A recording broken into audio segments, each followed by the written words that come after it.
Thank you, Tim. Good afternoon, everybody. As Chair of the Wolfeboro Police Commission, I am declaring that emergency exists, and I'm invoking the provisions of RSA 91-2, Roman numeral 3. We've got off the background noise coming from one of the cameras, a radio or something. There we go. Okay. Federal, state, and local officials have determined that gatherings of 10 or more people pose a substantial risk to our community and its continuing efforts to combat the spread of COVID-19. I also find that this meeting is imperative to the continued operation of town government and services, which are vital to public safety and confidence during this emergency. As such, this meeting will be conducted without a quorum of this body physically present at the same location. At this time, I also welcome members of the public accessing this meeting remotely. Even though this meeting is being conducted in a unique manner under unusual circumstances, the usual rules of conduct and decorum apply. Any person found to be disrupting this meeting will be asked to cease the disruption. Should the disruptive behavior continue thereafter, that person will be removed from this meeting. Please note that all votes that are taken during this meeting shall be done by a roll call vote. And at this time, I call the Wolfeboro Police Commission meeting of June 25th, 2020 to order, and we'll take a roll call attendance to start the meeting. When each member states their name, please state whether there is anyone in the room with you during this meeting, which is required under the right to know law. I'm already speaking. I am alone upstairs in my house, in my office. There is nobody in the room with me. Commissioner Balboni? Nobody. Okay. And you're in your office at home? Yes, sir. Okay. And Commissioner O'Brien? Present, and there's no one in the room with me. Okay. Chief Rondo? Your volume. That's okay. Can't hear him. Chief, you need to turn your mic on or something. That's good. Turn it off. That's good. We don't have to hear him. I am alone. I'm upstairs in my study here in my house in Wolfeboro. Okay. Captain? Yeah, Captain Mark Livy. I'm alone. I'm actually in my bedroom. That's it. And Sherry? I'm alone in my camper. Okay, good for you. Okay. Just to bring the public up to speed, the preamble that I read prior to the meeting is required by state law while we are still under the guidance from the COVID-19 pandemic. And we will be abiding by that until further notice. At this time, I will entertain the motion. I sent you gentlemen the minutes from the May 7th meeting. I'll entertain a consideration on those minutes. So move. Okay. Seconded. Okay, any discussion? Nope. Okay, Done. I will poll the commission that the minutes of May 7th, 2020 are accepted as written. Commissioner Balboni, Yes. Commissioner O'Brien, Affirmative. and Commissioner Wood is also a yes. Okay, we'll begin with Chief Rondo and the monthly reports. Thank you, Mr. Chairman. So the first slide, gentlemen, in your slide deck is the incident cases year to date. So the reporting month is May. So as we're starting to come out of the COVID-19, you'll see arrests have increased 42.86%, and that's due to the fact that officers have been able to finish investigations and get the arrest warrants that they've needed and so forth and so on.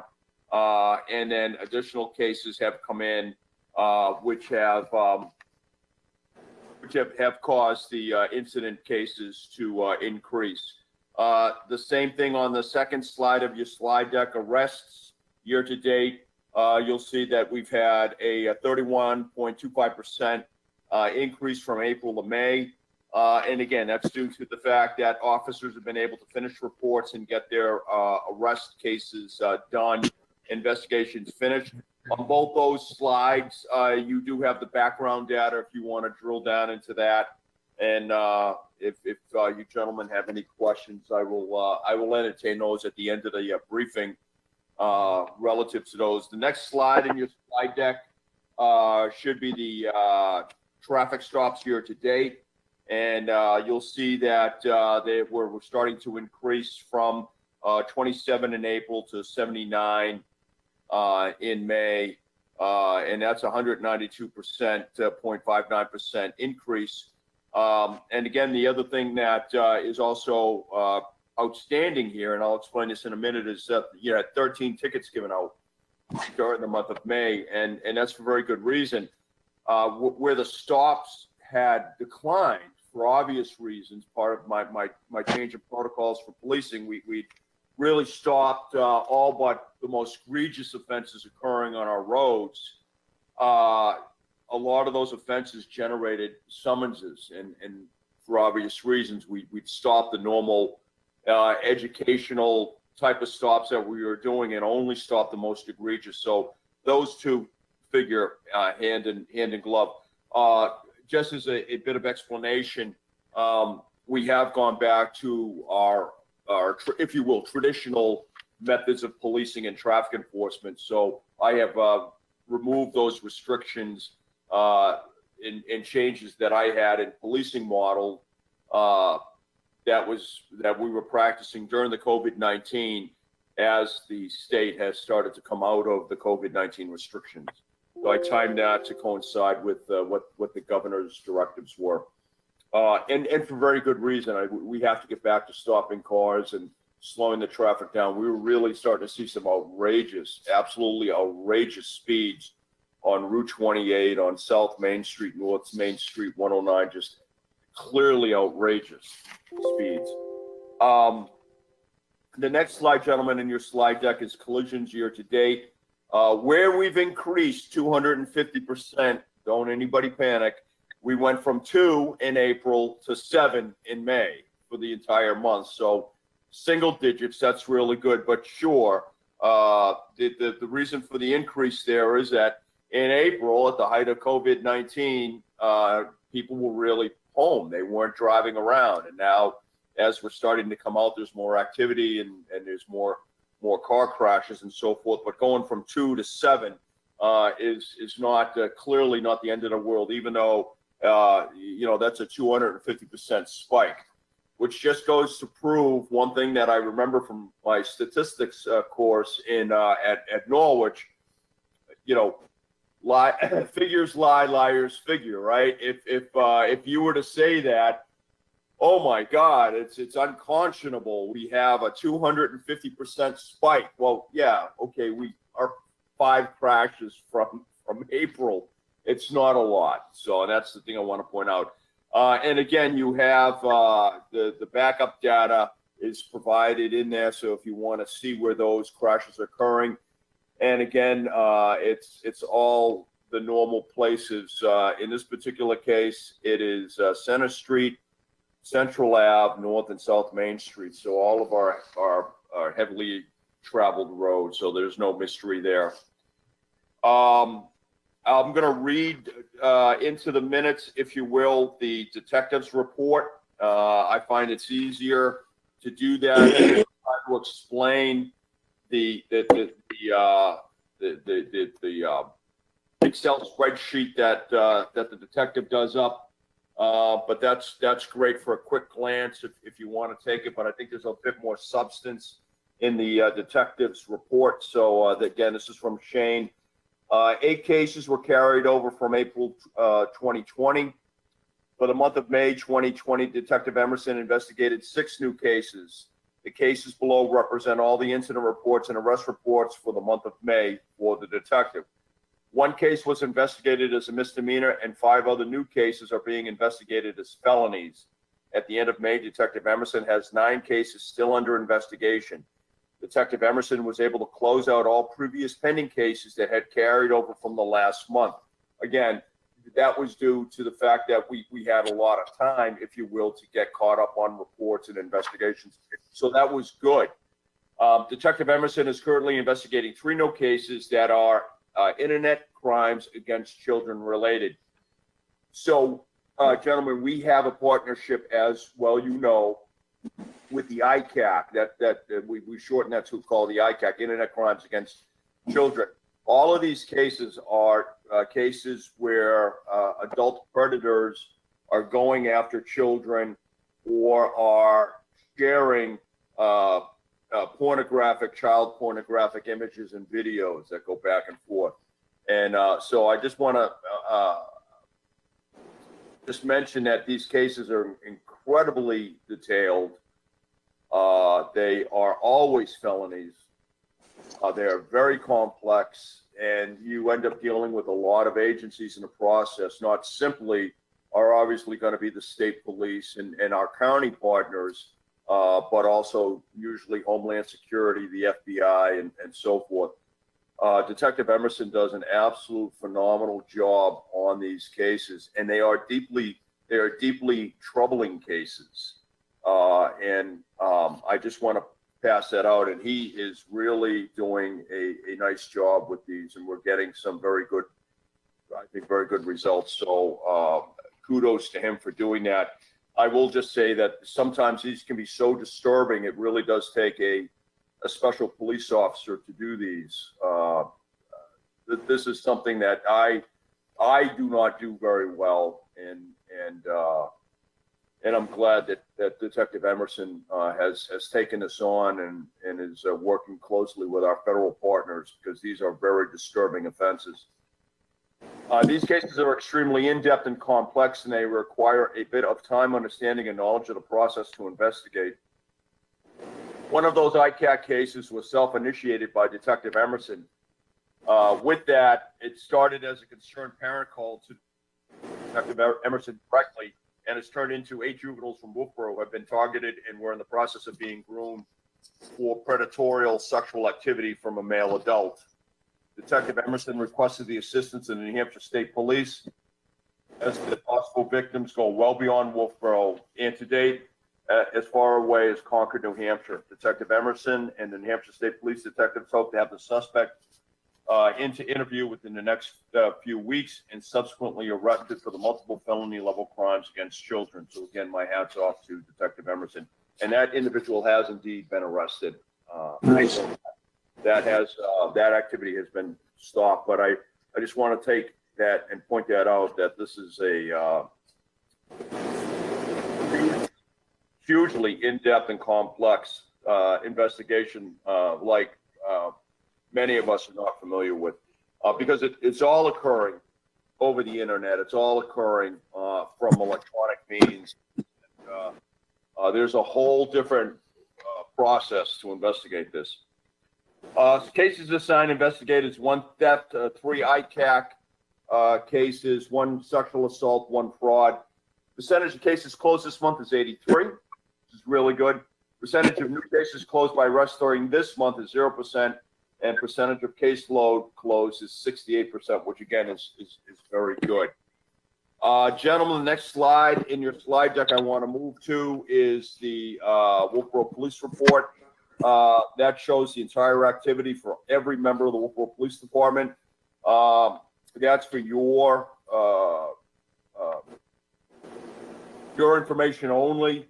Just remember, when you look at this and you look at the activity, just remember that certain officers are on midnight shift, other officers are on the busier shifts. So try not to be too judgmental when you look at this. If you have any questions, I'll be happy to address those. There is no SRO report because the school obviously has been out for a while now due to COVID-19, and they've ended their school session on the Captain, help me there, was it the 15th of June they ended?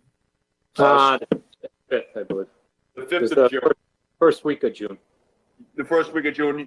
And you gentlemen do know that we did participate and work very closely with the regional school district in their graduation. They did 2 types of virtual graduation activities. One was at Kingswood Regional High School proper, and then the other was held at Castle in the Clouds. It was a very, it was a very uplifting and unique graduation experience. One that certainly I think was well done by all concerned, and certainly memorable. It was good, and I thought it was very good. Mr. Chairman, that really concludes what I had relative to the statistics. If you're ready, I will go into my chief's report items. Okay, please proceed. Well, hold on one sec, Chief.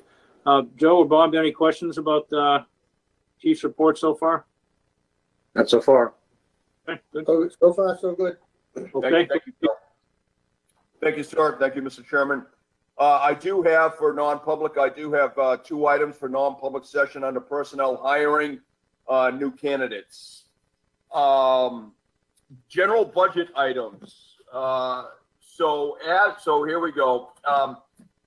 As of the time of this report, the FY 2020 police budget is approximately 1% overspent due to the retirements of Senior Patrolman Peter Llewellyn and Sergeant Randy Archambault. The officers have been paid their buyout monies pursuant to requirements on the NEPBA contract. The approximate cost of the buyout was $27,500. The PD had not forecasted this into the funds this year.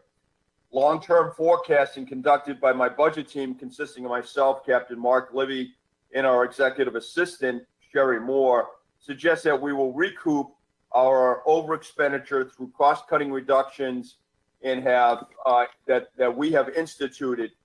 The budget frost approved by the Police Commission on May 27th and under budgetary reductions and restrictions I have instituted as of 27 May 2020. It is our forecast that it will take the PD approximately 12 to 16 weeks to make up the shortfall. I will continue to execute the budget guidelines laid out by our Police Commission and work with our town officials to ensure we meet our end-of-year obligations. I will continue to keep the Police Commission informed. So, gentlemen, in short, when, for obvious reasons, we did not forecast that $27,500 come out of the PD budget because it was supposed to come out of the warrant article. When we were told that wasn't going to happen and that we had to fund this out of the police department budget, it put us into an over expenditure. We will recover from that, but it's going to take a little bit of time. So moving on, and gentlemen, first of all, before we move on, does anybody have any questions on that? I try to make it as clear as I could. Good. Okay. Personnel, is with sadness that we will be saying goodbye to Officer Christine Martineau, who will be taking a position with the Alton Police Department as a school resource officer over there. Officer Shanks is about halfway through the police academy and is actually doing very well. And again, I will continue to keep the commission informed. Operations. In terms of police investigations, May provided us the opportunity to get caught up with a number of investigations. This is reflected in the arrest status report and the incident status report. We continue to work closely with our local, county, state, and federal partners in a host of different investigative efforts. Please see the detective's report for more information. In terms of police prosecutions this past month, the court was closed and no cases were heard. That's the reason you gentlemen don't have a police prosecutor report, because we were in a holding pattern as the courts were closed and weren't hearing any cases. Safety and security matters. As we get into the coming months, please be mindful that the school children who are now out of school and are out in the public and doing things and activities that kids normally do, bike riding, swimming, and playing sports. Please be mindful and drive slowly in town in our neighborhoods. Thank you very much. Dispatch continues to work hard. This past April and May, the dispatch center, through our state's NCIC audit inspection process, passed their audit with flying colors. So I want to pass out a big kudos to Mia and her team for bringing us a no deficiencies noted inspection. No deficiencies noted. That gentlemen, that's an achievement that really doesn't happen very often. I'm very happy with Mia. I'm very happy with the team down there, and they've done a remarkable job. So well done dispatch team. And again, to the officers who assisted, because teamwork, and the officers did assist with that, but that is really done. That is really handled by dispatch. They did a phenomenal job, and I couldn't be happier. I love no deficiency noted inspections. So, and I like inspections. Inspections are good. It's because, you know, through inspections, we get to make sure that our policies and procedures are working. They're being looked at by other outside agencies, and so I always like inspections. And when things are broken, it gets us back on track. But no deficiencies noted. That was very good. Motor vehicle enforcement, in an effort to mitigate the traffic crashes we realized on a monthly basis, and that we've seen over this past month, a 250% jump, and I've already explained that. We will be continuing our strong proactive approach to motor vehicle enforcement, and traffic stops will now be conducted again in earnest, as I have relaxed the protocols I had put in place for the COVID-19 response. However, it is important to realize that we as a town went from 2 to 7 crashes. We're still under 10, and that's impressive. I attribute this to strong proactive policing and cooperation from our citizens. So this is, again, teamwork, and I want to thank our citizens for playing a role in this as well. This is very good. We are deploying assets and patrols into our identified problem areas, safety first. More to the point, as I've said before, speed and traffic crash issues continue to be a problem in our community. Please pay attention to the posted speed limits on our town roads, and please drive safely. Speed complaints represent some of the most common quality of life issues we receive at the PD. Please be courteous of your friends and neighbors, and be mindful of your speed. We will be monitoring our roads very carefully, especially our high traffic roads such as North-South Main Street, Center Street, and 109 East. If you speed in these areas, please slow down. The life you save may be your own. Thank you very much. That being said, the department is continuing its enhanced speed enforcement operations in the following areas: Lana Street, Forest Road, Hot Valley and College Roads, Beach Pond Road, with a focus on the areas between Pine Hill Road and North Line Road, Center Street, North Main Street, 109 East, Bay Street, and Sewell Road. The reason for these speed enforcement operations is due to citizen complaints and data collected and analyzed by our radar trailer. We will continue our efforts in these areas until we are sure that the speeds have come down. If you travel these roads, please be mindful of the posted speed limits. For training this past month, myself and Guy taught 2 classes on technical crash reconstruction to the recruit class and the part-time class in May down at the police academy, and that was very good. Officer Shanks, as I said earlier, is about halfway through the New Hampshire Police Academy, and Officer Strzok has resumed his K-9 training, and I'm happy to report to the commission that Riggs recertified in his drug and tracking certification, so that's very good. There was no training and dispatch this past month as they were dealing with their NCIC audit and inspection.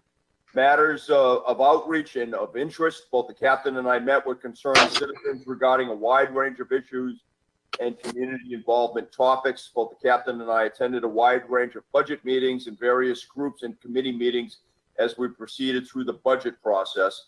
Staff Sergeant Maloney and I taught 2-day course each on the finer points of crash investigation and on-scene traffic crash collision and technical reconstruction at the New Hampshire Police Academy by invitation of their staff to the recruit class and the part-time class. All thoroughly enjoyed Wolfeboro PD in the classroom, and Staff Sergeant Maloney and I greatly enjoyed the experience of working with the state's future officers in this all too important aspect of law enforcement. The Academy liked us so much that they're actively seeing where they can get us in again to teach.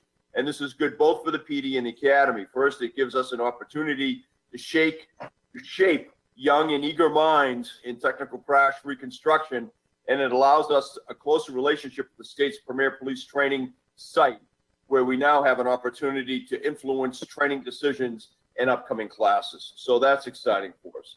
Both the captain and I spoke on Wolfeboro Community TV this past month with a member of the public about topics of interest. The captain and I continue to be regulars at the men's breakfast meetings each month when we do have them, and that has been on hold because of the COVID-19. The captain and I continue to attend all the boss meetings. The captain continues to be part of the master planning process and the technical review and joint loss committees. And lastly, please be our guest on Coffee and Connections with the Chief, and you can talk to Tim down at Wolfeboro Community TV about how you do that, or simply call the captain or I at the Wolfeboro PD if you would like to be on. The safety tip of the month is summertime driving. As the summertime approaches, the good weather and the sunshine is everywhere. It's easy to lose oneself in all of our bucolic splendor. Please be mindful of your speeds, especially on our very bucolic, scenic roadways. The animals are out and about, moving around and foraging for food, so please be mindful of roadside hazards. And gentlemen, that is all I have, subject to your questions. Bob, questions? Well, the only thing I was curious about is you mentioned that there'd been some questioning going on, and probably in the community affairs, policing issues. Can you delineate how many meetings you had? Not necessarily with whom, but just flesh that out a little bit more so we understand it. I would be happy to put a number to those meetings. I don't know how many. I didn't count how many meetings we do in a month, but we'll be happy to do that. Suffice to say, it's somewhere probably between 10 and 12 meetings a month. Okay. I just figured there was probably an increase with the recent interest in questioning of police procedures and practices. What about bike patrol? So with the budget crunch that we're having this year, Joe, I'm not sure I'm going to be able to put an officer out on the bike. If we do, it'll be later in the summer. We may use it as if some take the pedestrian bike detail grant that's out there from the state. We do still have officers that are trained in it, so they can do the mountain bike patrols in that grant. But we can use it that way too. The next question is a big one. Restaurants around town. People not wearing masks. The employees are not wearing masks. The cooks are not wearing masks. What is being done about that? So that's a great question. Thank you for bringing that up. The other day we received a complaint, and I spoke to the complainant about it.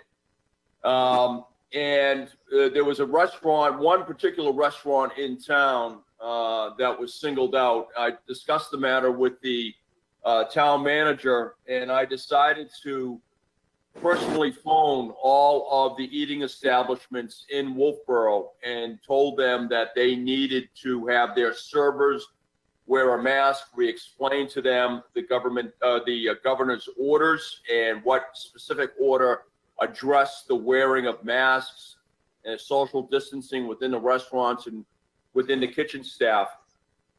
One restaurant told me that when I called for their owner and I called for their manager, that they were too busy to take my phone call. So that was a little odd. I thought that was a little odd.